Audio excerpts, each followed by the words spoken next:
my bias. Yeah, no, that's what I'm saying. That's my personal opinion. Preference? Because a lot of people actually do say it's pleasurable. That's my personal opinion, but I also know it is not a healthy thing based on my health orientation. Most definitely.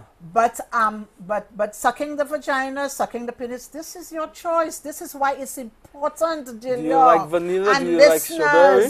For us to have a partner and not partners. Yes. Because this is so intimate. Can you imagine an intimate act like that? You do it with one woman, then another woman, and then another. What is this? And people wonder why you had to wake up. Yes, but it's not even. Yeah, but it's not even about the licking or the sucking of the private parts. It's actually the penetration of a man and a woman, and then that man is going to go to another woman, or that woman's going to go to another man, and then some people know this is happening and they accept it. Well, but this is so unhealthy. You must stop it. This is so unhealthy, and this is why I will go back to married, because I am married and I'm going back to the marriage ideal.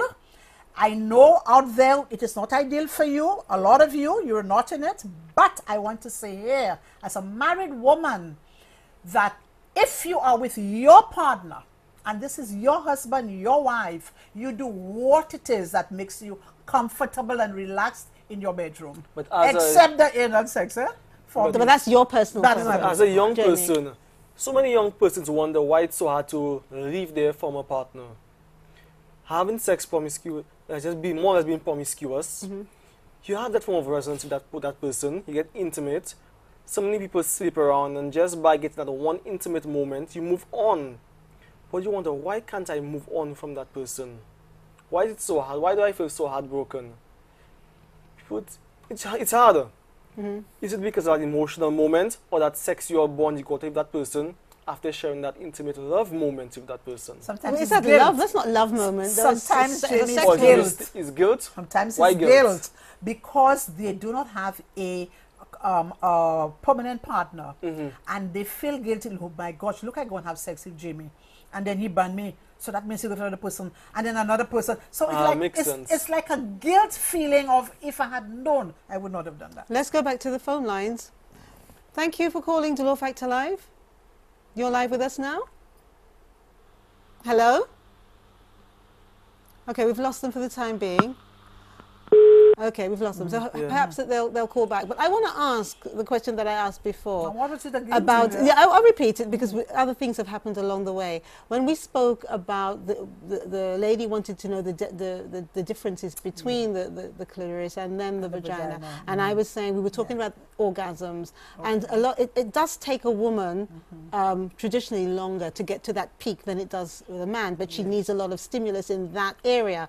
And if her partner isn't patient or isn't aware of it or doesn't want to do it or whatever, a woman can do it herself. Now, I know how strong you... yes, I am just saying, I know how strongly you feel about anal sex. How do you feel about someone doing it themselves? Masturbation. Yes.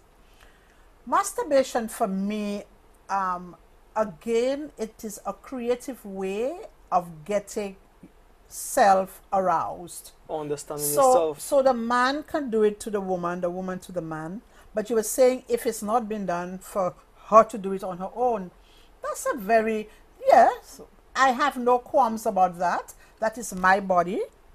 And if I have a partner who is not creative and who doesn't want to, maybe another thing we can do is to talk. That's another thing. Yes, to talk to them. Spoke about you have to get to know your partner's sexual partners the and different their body. parts. Say, look, okay, touch her. Okay, no, leave it there. That feels nice. It feels much better though. Because of the intimate thing that you share, Delia. And that's why many people move on from their former partners. They say, you can't satisfy me, but how do you let your partner know how to satisfy you? Not only that, though. It is the case sometimes of people start to do it until they hook you. And then when they marry you and they hook you, those sexual things that should be a part of the marriage or the relationship to keep it going, they stop doing it. But why should it stop? But it's a reality. A lot of it happens. I'm sorry, but we have to go to the break. And I didn't answer the question that I asked at the first break. And of course, it's false. It's impossible to tell the size of a man's penis by the size of his hands and feet. This is Dolor Factor Live on DBS. Of course, we'll be back soon.